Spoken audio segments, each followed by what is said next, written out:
Olá a todos, meus amigos.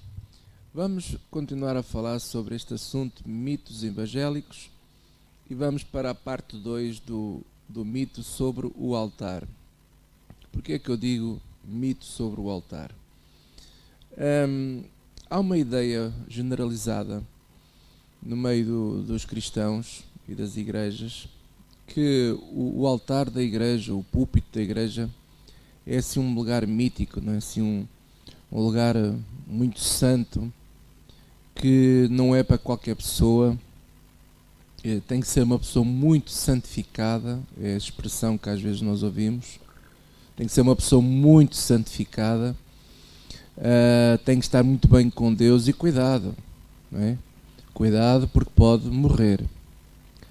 Bem, eu quero dizer aos amados amigos o seguinte: nós não podemos nos esquecer do que é que Jesus Cristo veio fazer. Jesus Cristo, ele veio fazer uma redenção total à vida do homem. E nós éramos pecadores. A Bíblia diz que não havia nem sequer um justo à face da terra. Todos nós pecamos. Todos. Mas Deus amou o mundo de tal maneira que deu o seu Filho unigênito, para que todo aquele que nele crê não pereça mais. Pereça no quê?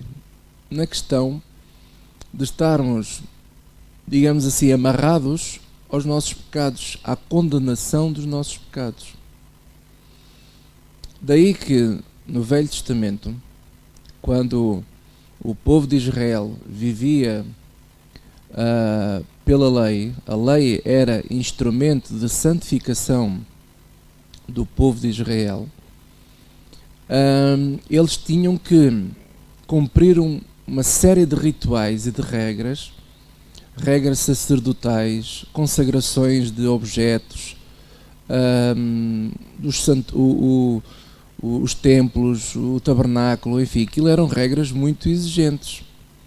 E então a pessoa tinha que cumprir aquela lei toda, aquilo era mesmo para valer. Quem não cumprisse, de facto, tinha penalizações gravíssimas, que podia até chegar à questão da morte mesmo. Bem, agora eu quero dizer a vocês que Cristo veio abolir isso tudo. Hoje podemos todos chegar à presença de Deus com confiança, sabendo que Deus nos vai ouvir, não por causa dos nossos méritos, mas por causa daquilo que Cristo fez na cruz do Calvário. Cristo é o Cordeiro que foi imolado antes até da fundação do mundo, veja só, para nos apresentar diante de Deus como pessoas santas. E isso que é fantástico. Essa é que é a boa notícia do Evangelho. Então, hoje eu posso chegar a Deus e não preciso de nenhum ritual, não preciso de nenhuma regra. Na verdade, nós fomos libertos de toda a condenação da lei. Eu nem preciso de usar a lei levítica para que eu me possa santificar diante de Deus, porque na verdade em nós não há força para nos santificarmos. Quem nos santificou foi Deus, através de Cristo. Por isso é que a Bíblia diz a Isaías que Cristo tomou as nossas dores, Cristo tomou as nossas enfermidades, Cristo tomou as nossas iniquidades, para então purificar-nos a nós, para que nós possamos chegar a Deus puros. Então eu sou puro não porque eu me fiz puro, eu sou puro porque Ele me fez puro. Ele me fez puro. E mais, a boa notícia continua. A Bíblia diz que todo aquele que crê em Jesus Cristo, todo aquele que crê no Evangelho do Senhor Jesus Cristo, nasce de novo. E o Espírito Santo habita na vida dessa pessoa. Então, o Espírito Santo está em mim, está em ti. Se tu crês, Ele está em ti também. Então, o que é que faz de nós santos? a presença do Espírito Santo na nossa vida. Então nós somos santos. Aleluia. E daí não existe nenhum lugar especial, nenhum púlpito especial, nenhum altar especial dentro de uma igreja que possa fazer alguém, seja o que for. Porque Deus está presente na nossa vida e onde quer que eu vá, Ele está presente. Se eu pisar uma praia, Deus está presente. Se eu pisar um estádio de futebol, Deus está lá comigo, está presente. Se eu pisar a entrada de uma igreja, Deus está no hall de entrada dessa igreja.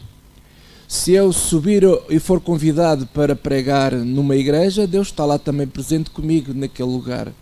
Se eu ficar sentado a ouvir a palavra de Deus, Deus também está ali comigo, está presente. Então, onde quer que eu esteja, na minha casa, no meu quarto, quando eu vou tomar banho, Deus está presente, Deus está em todo lado.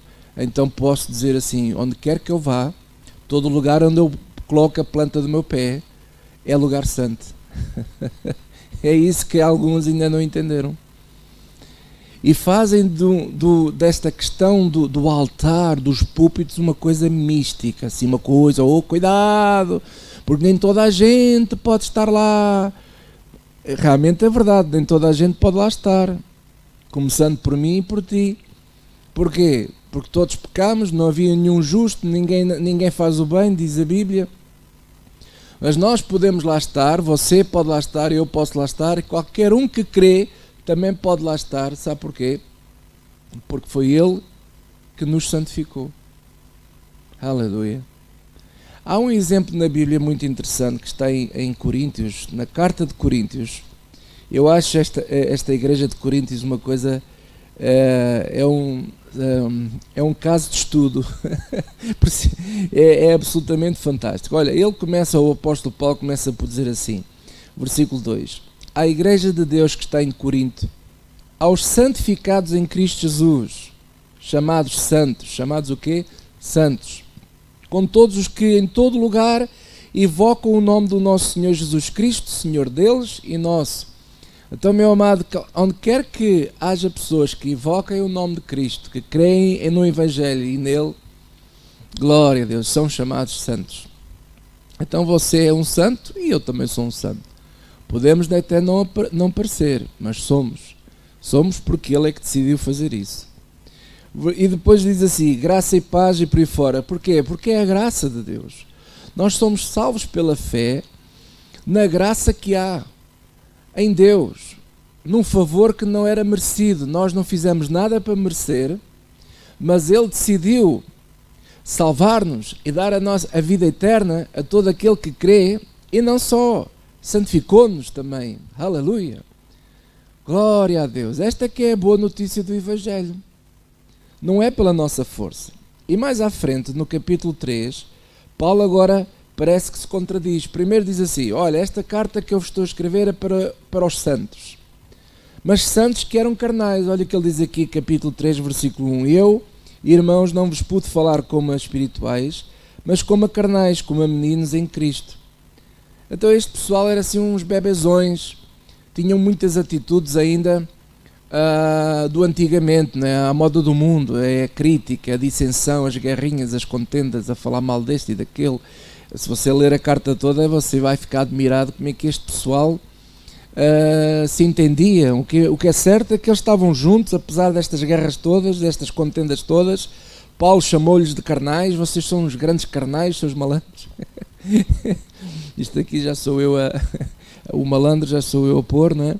Vocês são carnais, mas lembrem-se, depois mais à frente ele diz assim, olha, fugi da prostituição, fujam de tudo o que é obra da carne, deixem de ser carnais, meus amigos, vamos nos ser mais adultos, mais espirituais, vamos crescer, diz Paulo.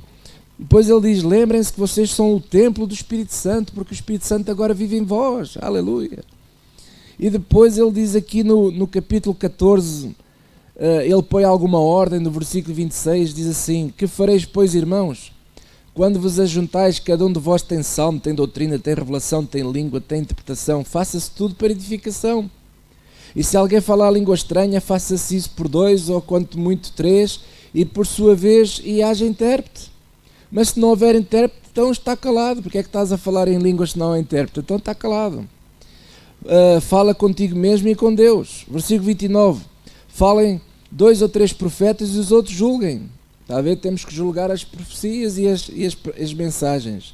Versículo 30. Mas se a outro que estiver assentado for revelado alguma coisa, calce o primeiro. Porque todos podereis profetizar, olha só, todos podereis profetizar, uns depois dos outros, para que todos aprendam e todos sejam consolados.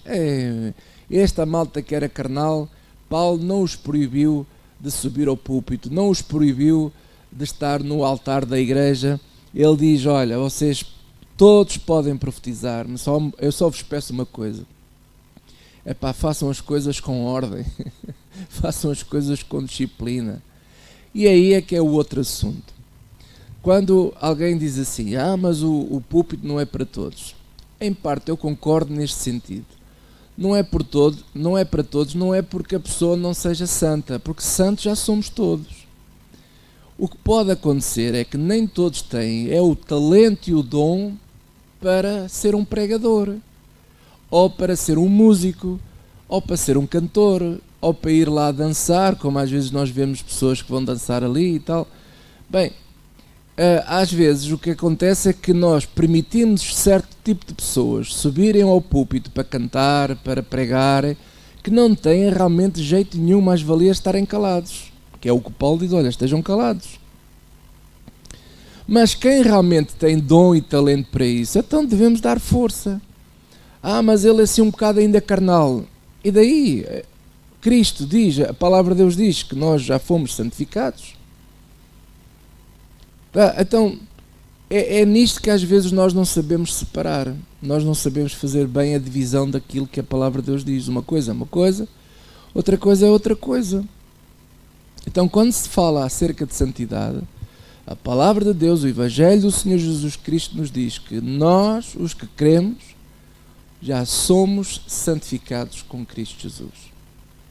Na verdade até diz assim, nós já fomos sepultados em Cristo, porque este corpo, esta carne que vai voltar ao pó, né, pela fé já está sepultada, e pela fé nós vamos receber um corpo novo. Aleluia! Esse já não tem mais o DNA, digamos assim, do pecado, de nos fazer coisas que nos leva para a carne. Graças a Deus que o Senhor veio redimir tudo e o nosso corpo será redimido. Não este, mas iremos receber um corpo glorioso. Esta que é a boa notícia do Evangelho. E daí é que às vezes há tanta confusão em algumas igrejas, porque tu não podes, tu não estás preparado. Como se fosse o caso da pessoa não ter assim aquela santidade, aqueles padrões. Não, o que nós podemos discutir, e aí sim eu concordo, é a pessoa tem talento. Será que você está a colocar uma pessoa a pregar com talento, ou é uma pessoa qualquer desajeitada que não sabe o que é que está a fazer? Você está a pôr alguém a cantar com talento, ou é uma pessoa que é uma cana rachada e que em vez de ser bênção, aquilo, enfim, afugenta o pessoal? É essas coisas que nós temos que ver, essa questão, e é aí que nós temos que separar as coisas. Ou então, pessoas que são irresponsáveis. Há certas pessoas que até têm dom e talento, mas são uns irresponsáveis. Chegam sempre atrasados, não prestam contas. Eu já vi, por exemplo, certos casos, em certas igrejas, em que o músico está ao meio do louvor, é quando ele chega para tocar ou para cantar. E ainda tem a lata de subir, pegar no instrumento e começar a tocar junto com os outros que estiveram lá já bem mais cedo. Numa igreja liderada por mim, pessoas dessas não entram não, que eu não permito. Está a ver? Aí sim, aí é que nós temos que ver quem é que de facto pode estar no altar ou não. Tem a ver com a questão da pessoa ser responsável, da pessoa ter jeito, ter talento, porque há pessoas que não têm talento, então se não têm talento, olha, não vale a pena insistir. E depois ainda há aqueles casos em que não há mais ninguém e então temos que fazer o culto com o que temos. Olha, glória a Deus. Mas estamos santificados. Mas ainda são muito carnais. Bem, também o pessoal de Coríntios era. Mas Paulo não os proibiu de reunirem-se, nem proibiu deles fazerem os seus cultos. Ele exortou, ele ensinou, ele explicou, vocês têm que se acertar, acertem o passo. E isto é um crescente, é um caminhar, que ano após ano vamos melhorando. E pronto, era isto que eu queria dizer aos amados irmãos e amigos acerca desta questão do altar.